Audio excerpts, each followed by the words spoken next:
Oh, hi, and welcome back to Added Time. Grab yourself a cuppa and a snack and join us as we talk through everything going on in the world of women's football. I'm your host, Abbie McCarthy, and putting the iconic in iconic trio is my co-host, Fran Kirby and Beth England. Hello, good to see you both. Hello. Hello. Hello, hello. I mean, I feel like that was quite a subdued introduction compared to the amazing response that you got at Wembley, Fran. Obviously, celebrating you as the England great that you are and your recent retirement from international football.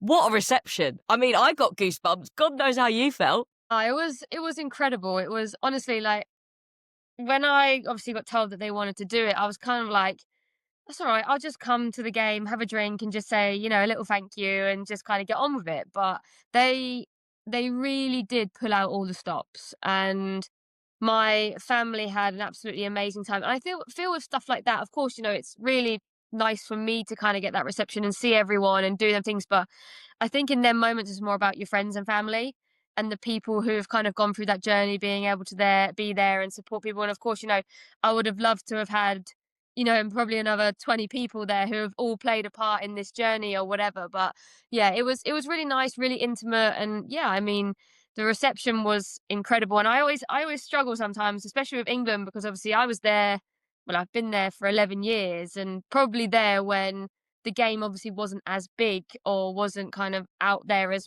so much. So you kind of don't think that many people in Wembley would probably know who you are, because obviously, of course I did the Euros or whatever, but like I wasn't really there when it was kind of going bigger mainstream. So it was really nice to kind of have, my moment of, okay, no, these people do appreciate everything you've done, and you can leave here with like your head held high and just be proud of everything. So yeah, it was incredible, and I can't thank the FA enough for the effort that they put in to making sure that myself and my family and friends had an incredible evening. We love that. Of course, you deserve your recognition. Beth, a word on your friend and the GOAT, Fran Kirby. The goat got her flowers. I think it was rightly deserved. First saw it on her Instagram, obviously seen all the pictures and the videos, what they'd done. They'd done out one of the boxes for her family, and like, come on, she's one of the best that's played in this league, the best that's played for England. I'm not retiring, by the way. That sounds like I'm doing a retirement speech, but yeah, no, she's unbelievable. She deserves all the credit, and I'm just glad that she was able to, as she said, share that moment with her family and friends and have everyone around her be there for her, because as much as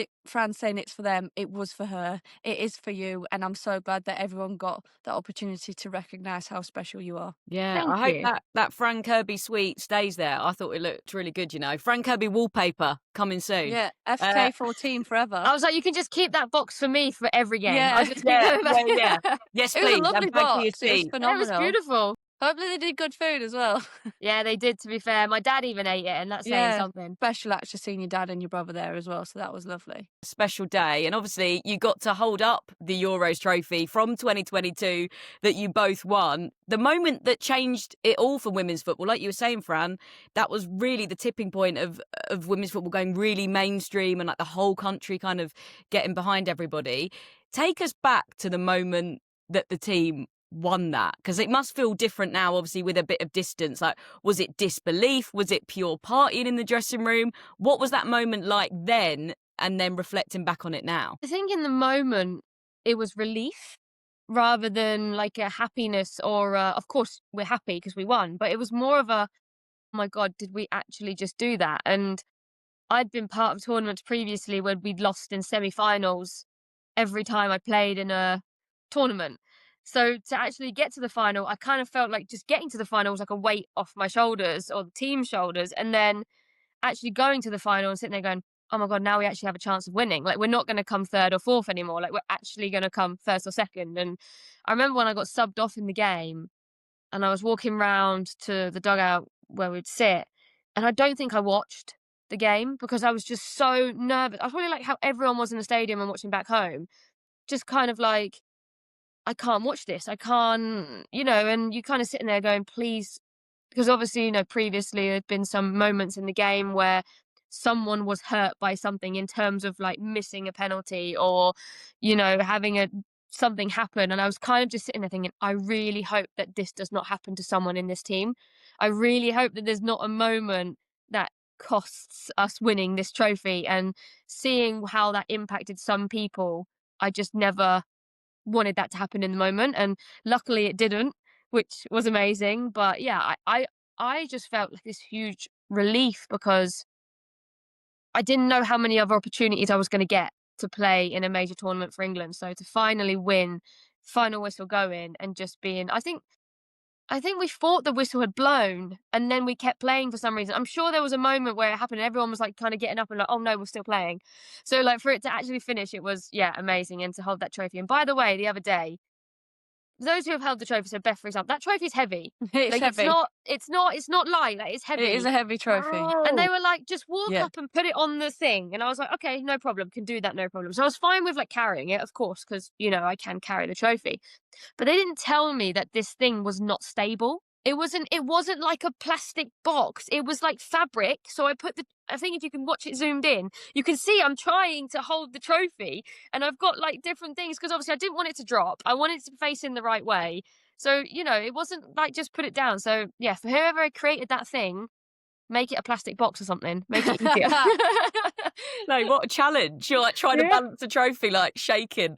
No, like And you need to also do it in this waving. time because the teams are coming out after you. So, you know, there's a set time that you have to do everything. It was dark. There was a spotlight. I was like, no, this is just too much for me. You held But your it own. was really fun. It didn't look like it anyway, Franny. You did a great job.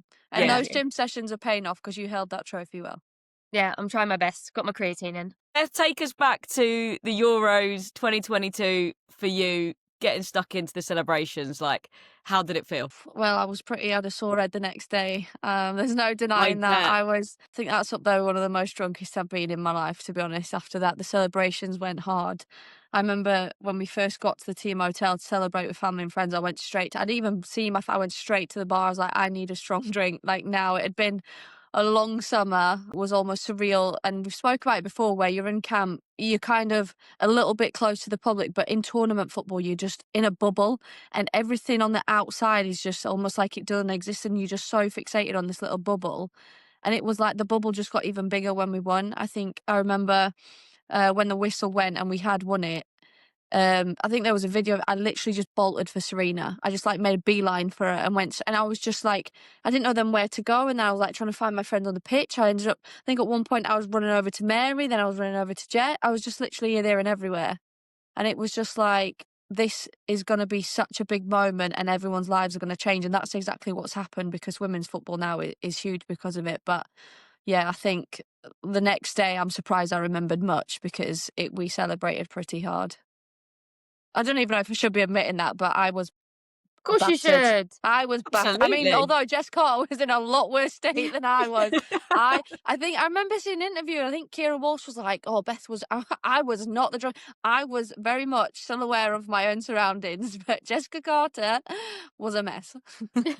Oh, you should have seen the fan celebrations that were going on in Box can Park imagine. after the final. That is like one of the best nights of my Yeah. life. Just so euphoric. It got really silly. The chants, everything. It was just, yeah, the absolute best. So thank you to you and obviously the rest of the team for just one of the best summers ever. But let's get back to the present Lionesses and the game that you and your family got to see, Fran. Obviously finished 8-0, 8 goals from England of 9 shots on target, which is pretty wild.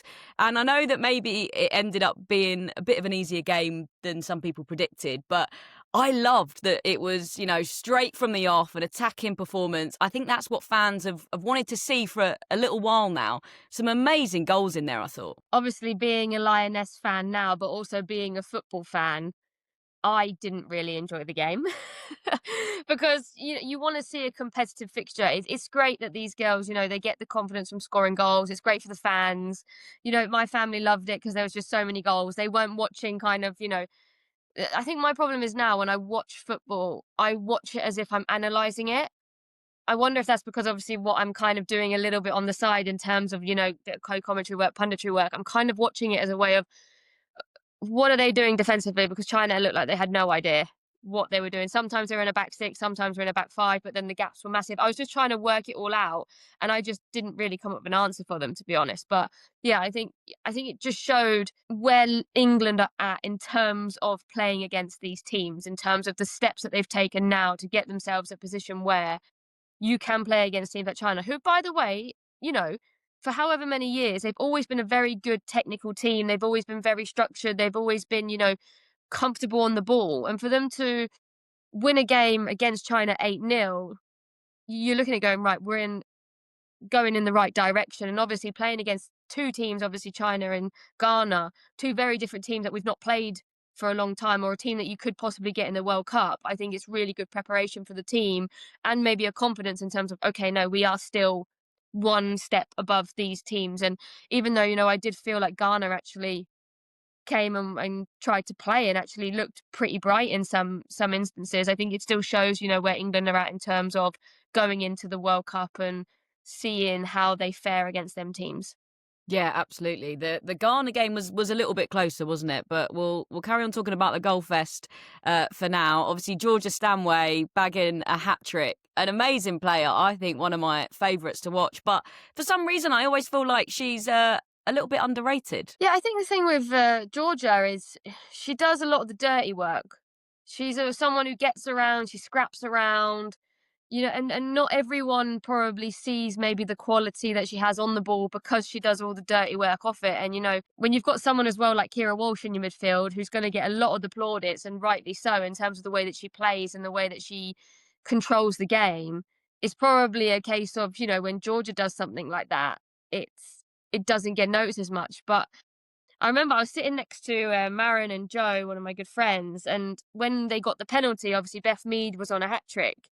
And my friend Joe was like, come on, just give her the ball and let her get the hat trick. And I was like, no, like there is a system now. I think, years ago it would have been, yeah, right, we'll give her the penalty or whatever. But now there's always a process as to why the penalty taker is always the penalty taker and takes the penalty. Of course, in the moment, if Georgia Stanway's like, do you know what, I'm not too bothered, here, have the penalty. But if Georgia hasn't taken a penalty for a while, she also has to continue that confidence of scoring that penalty. And then she went and got a hat trick.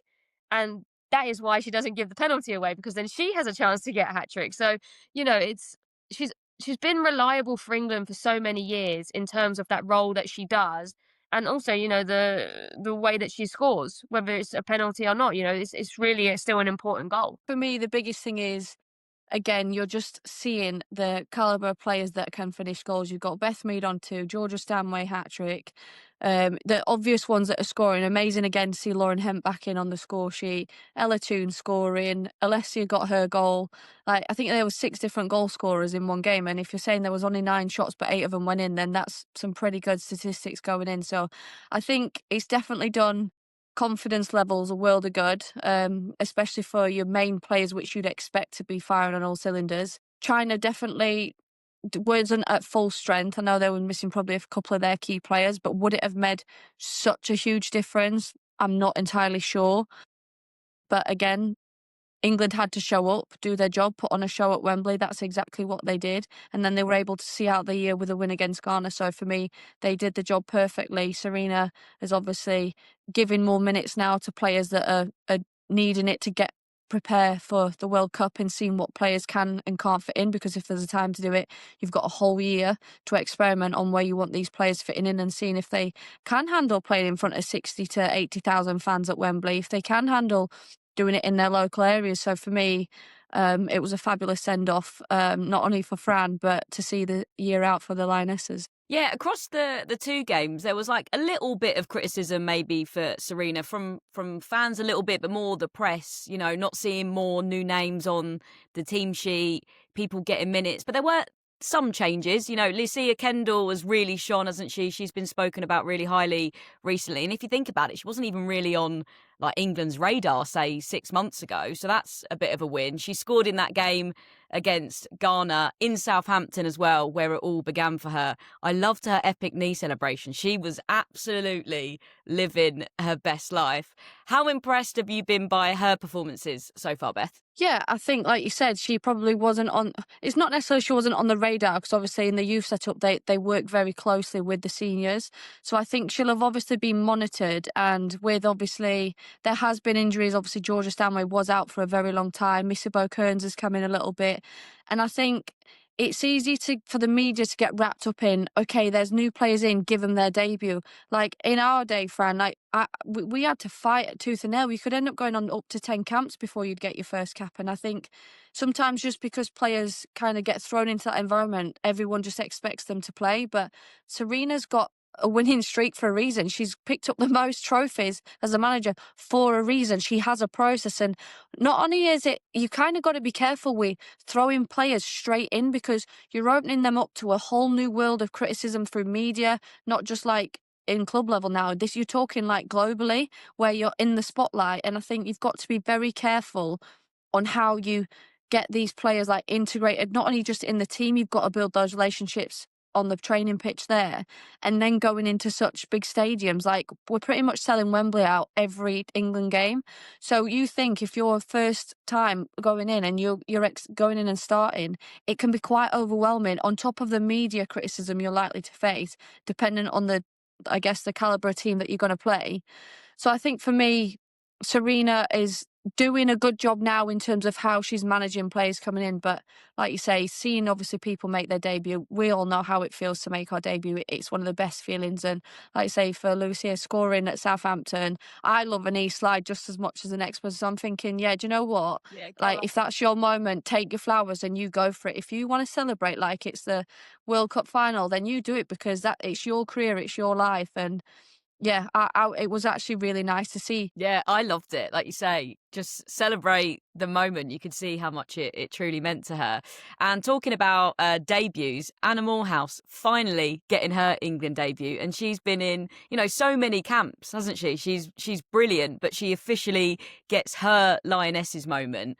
And I thought it was really important to talk about the squad, because it's about every single player, isn't it? I was thinking about even someone like Lotte Wubben-Moy, maybe hasn't always got the minutes or played loads, but what she brings to the environment is just so important, isn't it, Fran? Yeah, look, I will say it, and I'll say it over and over again. There's reasons why successful teams win, and it's because of every single person, whether that is a player, a staff member. You have to come in and create a good atmosphere for everyone. And I'm not saying that everyone is perfect every single day. You have your moments. I had my moments. You can't be a perfect teammate every single day, but what you can do is commit to, no matter what you do, you're going to help this team win. And you have players who come into camp knowing they're probably not going to play because of, the position, the competition. Goalkeepers, for example, there can only be one goalkeeper. You are not a versatile player. So if you are not number one, you're not looking like you're gonna, get your chance. And like you said, Anna Morehouse has been on camps now for years and not got her chance to go in the goals. Yeah, no, I was really happy for her, because she always brings a really good attitude in training. She always works incredibly hard. She's very supportive of the number one goalkeeper or whoever is playing ahead of her. And it's kind of the point that Beth goes back to, in terms of obviously people saying things about playing the players who have come in. These girls as well, as much as you get picked for England, you've got to earn it. You can't just go into an England camp and expect to start over someone who's been in multiple England camps or been there for a few years. And yes, you can rotate because, the caliber of the game is not as important. But for me, playing for England, you should always have to earn it. I remember when I first came into England camp and I wasn't even in the squads. I was in the stands on an England camp, or, in training, I had to play right back. I came in as a number 10 and I was playing right back in training. So these things take time, and it takes a lot of understanding the way Serena wants to play, understanding the players who are playing alongside you and building them relationships, and also turning up every day in training and putting in the graft and doing things that maybe you're not happy with because you're playing out of position, because you're not doing what you want to do in training. But it's these things that you have to tick off to get put in a point where you go, I can trust this player on the pitch because she's done X, Y, and Z. And that's what Serena has to see every day in training. Yes, we see, when how girls play in WSL in terms of the games, but Serena is the one, and I say this about all the coaches are the one who see the player every single day. Every single day in training, they see this player. They see their attitude.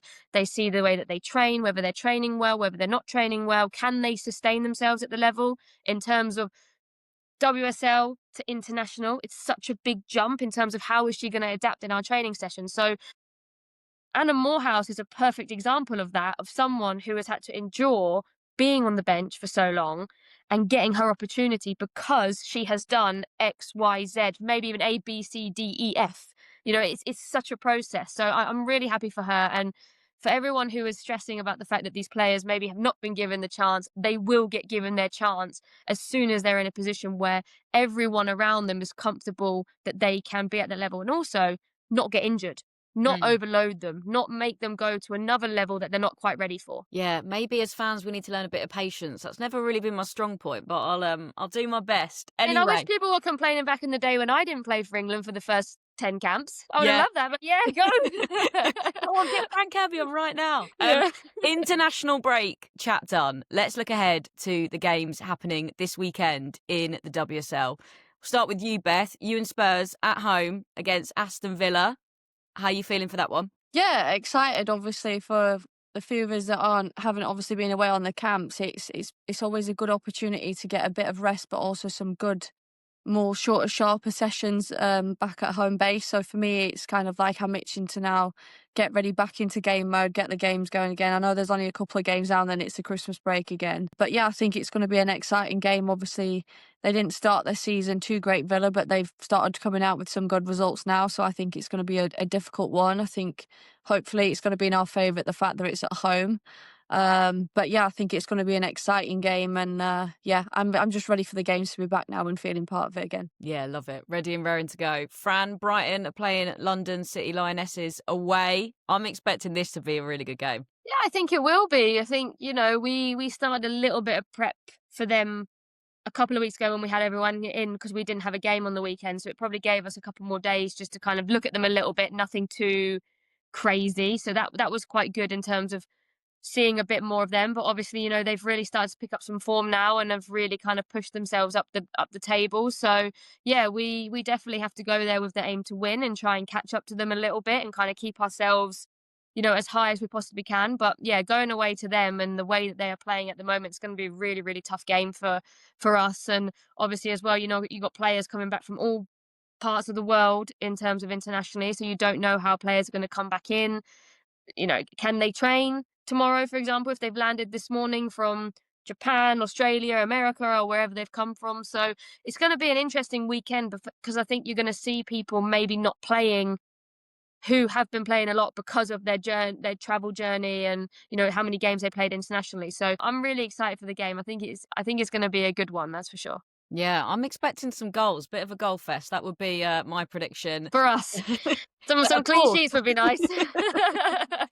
Arsenal up against Liverpool, and Liverpool's captain, Grace Fisk, is out of action at the moment, isn't she, with a calf injury. Obviously had to pull out of the Lionesses camp. That is a huge loss for Liverpool, isn't it? Especially because they've got a few others out on injury as well. Yeah, I think obviously first and foremost, losing your captain is not ideal in any situation. Not only that, she's probably been one of the most consistent players at the back, holding the fort. Obviously, no, Liverpool hasn't always had the results that they've wanted in some games when they have picked up the odd point. But yeah, it's never good when you've kind of build your partnership up as well with these players, and these players are so used to having that consistency. And then when that dynamic gets interrupted, we can change the forward line a lot, but usually your defensive line is kind of the one that you keep the same. So I think it's going to be interesting. And Fran's just made a really good point there of like, you've got players flying back from all sorts of places, being on international camps. These games, the first games back after international, are always the most interesting because you've been so used to playing how your national team would play. Then you bring all these players back in trying to get into the rhythm of how club football is. And it's always disjointed, and some people look really tired, like say from the travel, from all the amount of fixtures they've had. So these can always be the games where teams slip up, and this might be an opportunity for Liverpool, I would say, to try and gain something over Arsenal with the amount of internationals Arsenal had away. I know Liverpool still have quite a selection, but I think this would be a really good opportunity for them to try and take advantage of the break that we've just had. Yeah, maybe nick some points for sure. Man United against West Ham. West Ham still need to really start picking up some more points. Man United, though, have lost their last couple of games. So this could be quite a battle, I think. Yeah, it can be. And, you're probably looking at it as a West Ham player thinking, let's try and go there and get something from the game. Whether, you're thinking you're going to win. Man United is a very, very difficult team. But I think obviously you saw even now, so May Letitia playing more for England, and all their players have basically gone away and played internationally. So West Ham are probably looking at that going, right, okay, this could be a good opportunity for us. I still think Man United will be too strong for West Ham, but if West Ham get it right and they get the ball to the forward players as quickly as they can, I think they can cause Man United some trouble. I think because it's at Man United, I don't know if West Ham will go there with that confidence that they can get something from it, but they should be. And then the final games of the weekend, which could be like very interesting in terms of the league, is Leicester City against Man City and then Chelsea versus Everton. I thought it was really interesting what you were saying, Beth, that after the international break, things are a little bit more open, aren't they? Things are a little bit all over the place. So could we see some upsets here because players are tired and there is maybe a bit more rotation than normal? Yeah, I think, look, any fan looking at these games, you're thinking it's a shoe-in for Chelsea to get the win and Man City to get the win. But like I said, like so many players of international calibre have been travelling a lot, have been playing a lot. It really can disjoint teams. And we've seen obviously Chelsea drop some points lately as well. Like City started to run away with the league a little bit. Can they maintain that form after coming back from break? Like the jagged starts can really disrupt teams' momentums. Obviously, I know, like as I mentioned loads of times, I'm like a fangirl, but Lauren Hemp coming back in, she's getting really good minutes now, finding good fitness and good form. I think there was a little worry about Vivian Miedemar when she was on camp. When she scored, it looked like she got hurt, but then she was okay. So you're just hoping all these players are coming back fit and well and ready to go again. But I honestly think it could be anyone's game if players don't get into that like same level straight away, that it can be an open-ended. I think you might see a lot more goals than usual just because the teams end up so disjointed. I guess there's like people maybe sometimes lose a little bit of sharpness, don't they, just because they are tired. How does it feel as a player, Fran, like coming back from international break? Does it spin you out a little bit? I think for a while, just kind of get in the motion of it. So it kind of becomes a bit normal. And then I think you reach a point where you're like, I'm knackered. I think for some camps, you just keep going and you go back into business as normal. You go Champions League, you do X, Y, and Z. And then your body just, I've had enough. Whether that's to do with an injury, whether that's to do with an illness or a tiredness or whatever it is. So, and I think a lot of the girls now, there's a lot of traveling. There's a lot of different nationalities in the league. Whereas, previous years, it was a lot, obviously, English dominated, Scandinavian, maybe from, even Scotland, for example. It wasn't quite as the Americans coming over now in terms of being here and having to fly. Japanese, there's a lot of Japanese girls now in the league. Australian, these girls are flying to Australia and they're landing back probably this morning and then they've got a game in 2 days. It's a lot for these players to keep flying in and out, playing as well, traveling in their country to go to somewhere else to play. It's a lot on these players in terms of their physical, mental, and everything to do with it. So it is tough. It's really, really tough. And, we always talk about this in previous podcasts, but having a squad depth is so important in times like this because you can rotate. And I think that's where Chelsea, obviously, in terms of the calibre of players that they have, even though still majority of their players go on international, I think it's only Millie Bright and Lauren James who had actually left back at Chelsea for this international camp. So even if the players aren't playing much at Chelsea, they're still getting selected for the national team because of the calibre of player, but they don't have that run-in from club football that's making them fatigue going into camp. They're just coming back after it. So I think that will definitely help them in terms of going into these next fixtures and, a busy period for Chelsea as well. It's a game again every 3 days up until Christmas, whereas Man City have a little bit more luxury in terms of having that rest period and not having to kill their players, basically. So, yeah, it is really tough, but sometimes you're just in a flow of it and you just keep going, especially when you're winning. It's a lot easier to pick yourself back up for the next game, but there'll be some of them that are starting to feel it now, and also the mindset of going to get a little break soon at Christmas. So you kind of keep yourself trying to go to a certain point, but they also have in the back of their mind going, right, okay, we've only got, well, you only got probably 6 games until, they break for Christmas or whatever. So that'll be in the back of the players' minds as well. Yeah, the final push, but a lot of football happening before then. Like you say, the following weekend, it's the 3rd round of the Women's FA Cup. The weekend after that, it's the Subway League Cup. And we've got to talk about the chaotic draw that happened for the quarter and semi-finals, because that certainly got people talking online and very much divided people, I think. So it was done by TikTok star GK Barry and her partner, who's also a footballer, Ella Rutherford. What did you make of the way this rolled out, Fran? Well, to be honest, I was going through my TikTok on the night and I saw a live stream and I clicked on it and I think I watched it no other life for about 10 seconds and I just went away. I didn't watch it anymore because I was like, I don't really know what this is. Like, I actually didn't really know what it was for because I hadn't even seen it promoted anywhere. I didn't even see that join us for the draw tonight or whatever. And then obviously I realized as I saw the kind of things coming through what I had seen. And, I think there's been a lot of back and forth in terms of what is this? What are we doing? Da-da-da. And look, I think a lot of people have obviously targeted GK Barry for this situation. I think I read that she's had some death threats and she's had things which is completely unacceptable and not okay. GK Barry, I like GK Barry. I think she's really funny. When I see her on TikTok, I think, she's a comedian, she's an influencer.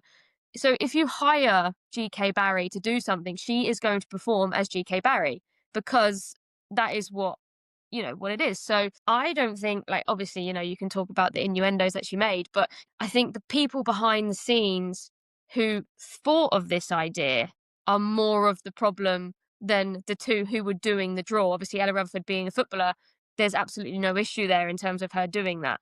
So I think the problem that I have with it more so is I think there's been too many things now in the women's game that makes us look stupid.